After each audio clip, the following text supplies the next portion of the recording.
وَنَبْلُوكُمْ بِالشَّرِّ وَالْخَيْرِ فِتْنَةً وَإِلَيْنَا تُرْجَعُونَ. And we will test you with good, and we will test you with bad as a trial and a test for you all, and you will all return to us. When Allah subhanahu wa ta'ala created paradise, He said to Jibreel, go and look at it. فَذَهَبَ فَنَظَرَ إِلَيْهَا ثُمَّ جَاءَ. Jibreel, he went and he looked at paradise. And he returned and he said, Ay Rabbi, oh my Lord, لا يسمع بها أحد إلا دخلها.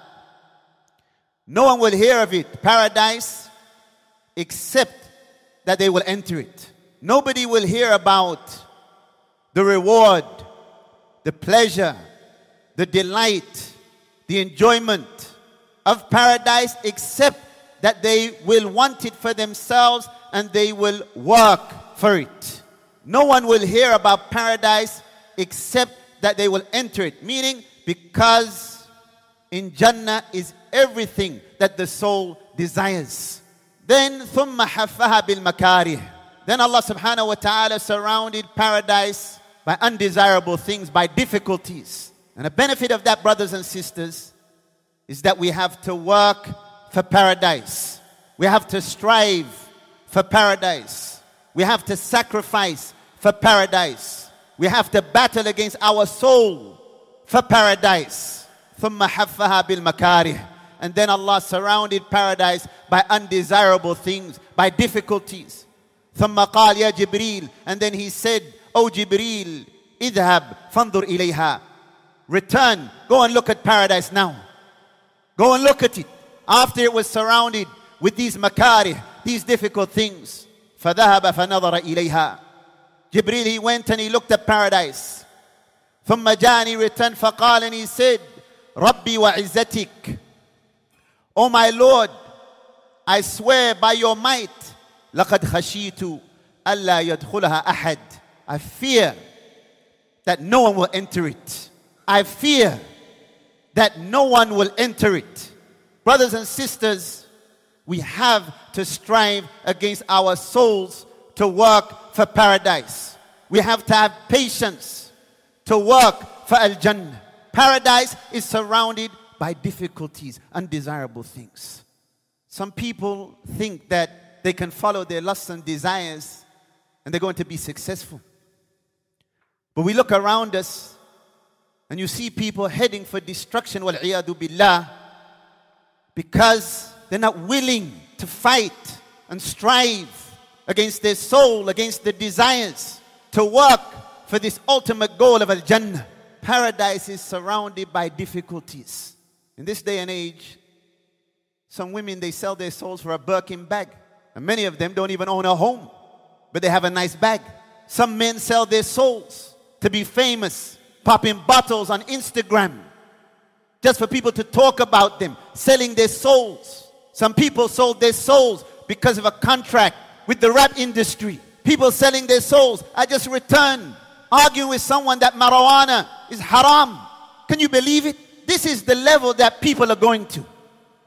Instead of battling against their desires and striving against the soul, now people want to twist the religion and they want to change the religion to suit their lifestyle. Some people online trying to justify why they don't wear hijab.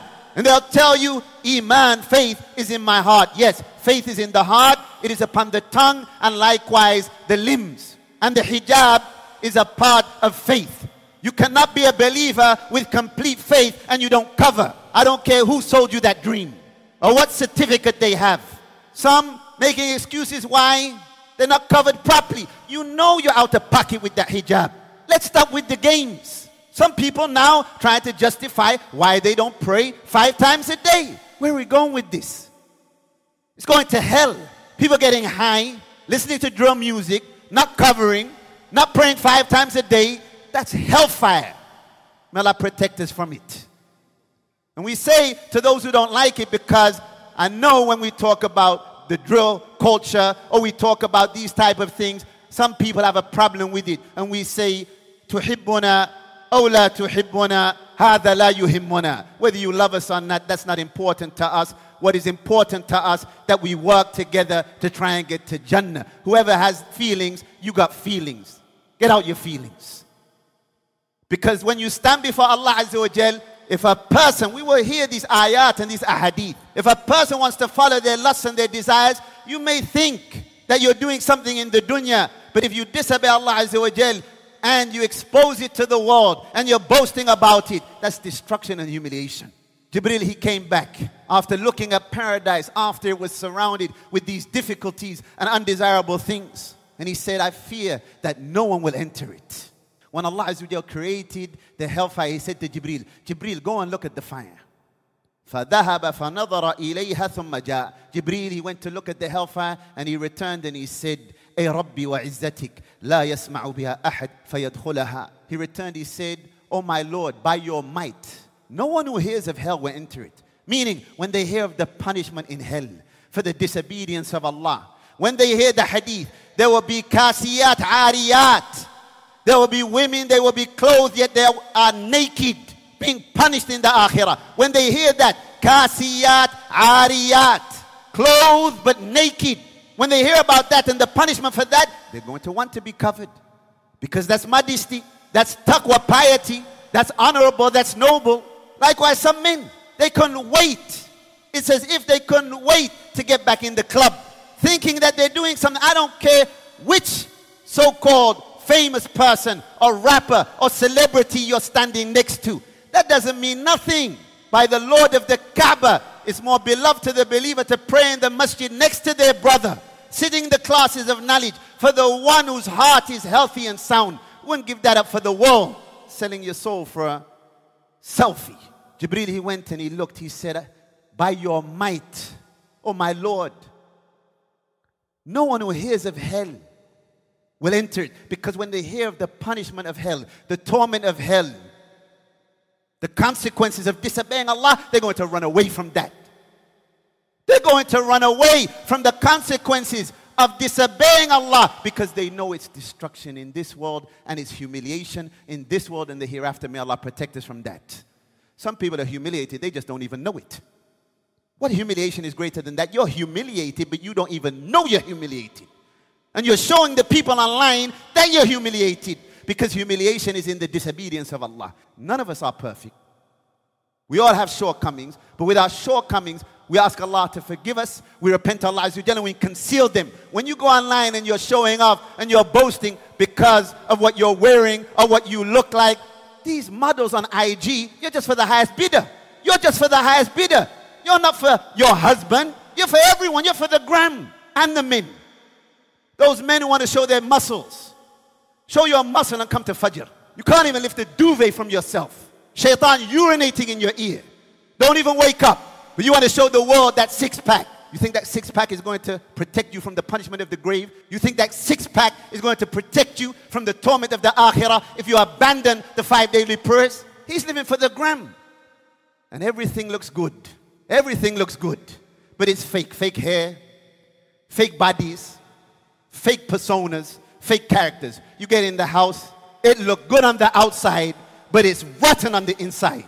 Can't even have a conversation with them. It's like a toddler. And I'm talking about the men and the women, illa man rahim Allah, except those who Allah has mercy upon. Then Allah subhanahu wa ta'ala فَحَفَّهَا بِالشَّهَوَاتِ. Allah surrounded the hellfire by immoral lusts and desires. ثُمَّ قَالِ يَا جِبْرِيلَ. And then he said, Oh Jibreel, اذهب فانظر إليها. Go back to hell and look at it. فذهب فنظر إليها. فذهب فنظر إليها ثم جاء. He went and he looked at the hellfire again and he returned and he said, أي ربي وعزتك. Oh my Lord, by your might. لقد خشيت ألا يبقى أحد إلا دخلها. He said, I fear that no one will remain except that they will enter the hellfire, because hell is surrounded by lusts and desires. Hell is surrounded by lusts and desires. Lusts, desires. We're going to talk, brothers and sisters, about the importance of fighting against our nafs, fighting against our soul. A battle, if you win, the reward is great. Allah Azza wa Jalla said, وَجَاهِدُوا فِي اللَّهِ حَقَّ جِهَادِهِ. Commanding every single one of us, and strive hard in Allah's cause as He deserves. Strive for the sake of Allah Azza wa Jalla. Struggle. That's why we're struggling together. All of us. It's not easy. Sometimes it's like everything is stacked against you. But when you turn to Allah Azza wa Jal, when you return to Him subhanahu, when you ask Him subhanahu, when you seek His aid and His assistance, it becomes easier. When you go to the masjid and you pray your prayer along with your brothers or your sisters, it becomes easier because they're working for Jannah as well. And they're struggling as well. And they're going through things as well. When you attend the class and you learn your religion so that you have knowledge to protect yourself, it gets easier. You hear when you go to the masjid, sometimes brothers or sisters crying in the middle of nowhere. Maybe they heard an ayah that they were battling in their life or they were struggling and something resonated with their soul. And they break down because they know that this is a struggle, but the struggle is worth it because the reward is paradise and escaping from hell.